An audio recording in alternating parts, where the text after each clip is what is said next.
I want to talk to you about learning tunes and what tunes are good to learn.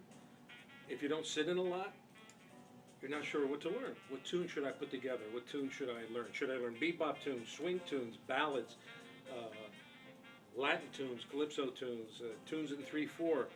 Well, there's an awful lot to do just to even out your tunes. So you have tunes from all different styles. But what should I learn if I don't sit in a lot or if I'm just starting? This is one of the things that I do. I actually do two things with my students that seem to work.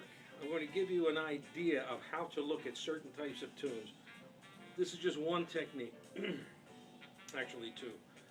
One technique is learn some tunes that have short forms, tunes that are 16 bars or less. And I will list those tunes in the little tag underneath the clip here.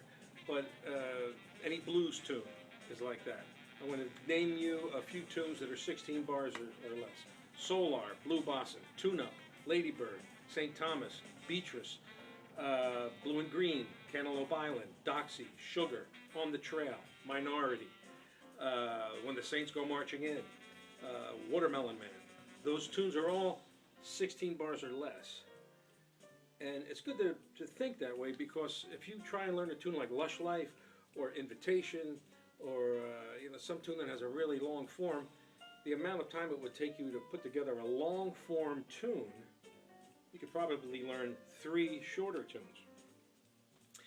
These tunes aren't better or worse than a long form tune. It's just, if you need to expand your vocabulary, this is a good way to think.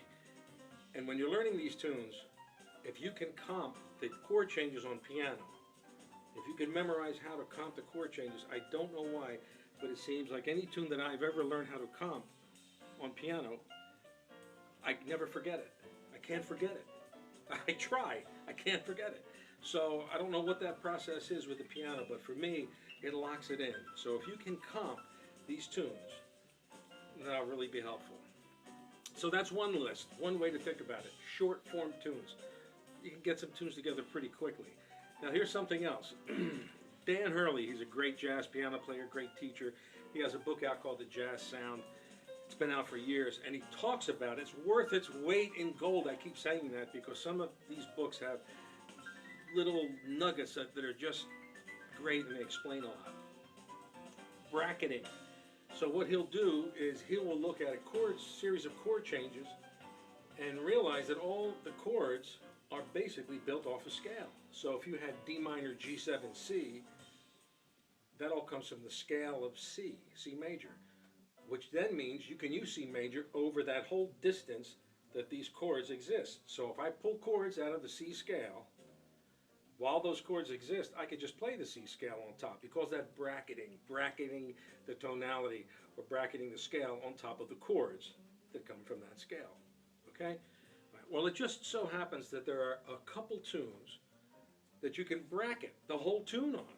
You can, if you learn the melody, you can play a scale over the whole form. And I call that bracketable tunes. When I teach my students, I tell them, here are some tunes, learn the melody, and then right off the bat you could bracket, which means you still have to bring in good time, good sound, good concept. You still have to swing, all that stuff we talked about, articulation, that all has to be in there. But this is a way to get at least into the tune, and you can be creating on it. And then very shortly after that, we're getting in and learning where the thirds and sevenths are of each chord, and we do learn the chords. But if you know some tunes that are bracketable, and you know the melody, you can basically play tunes like that. So this is another type of tune. Tunes like Autumn Leaves, Bye Blackbird, Doxy, Dearly Beloved, Melancholy Baby, Softly as in the Morning Sunrise, St. Thomas, Summertime, Fly Me to the Moon. So two types of tunes that you could look for: short form tunes and bracketable tunes. In the time it'll take you to be able to play these types of tunes, you will be able to play more of these types of tunes than if you learned something that had a really, really long form. So keep that in mind. Look for short forms and look for bracketable tunes, both of which I will list underneath.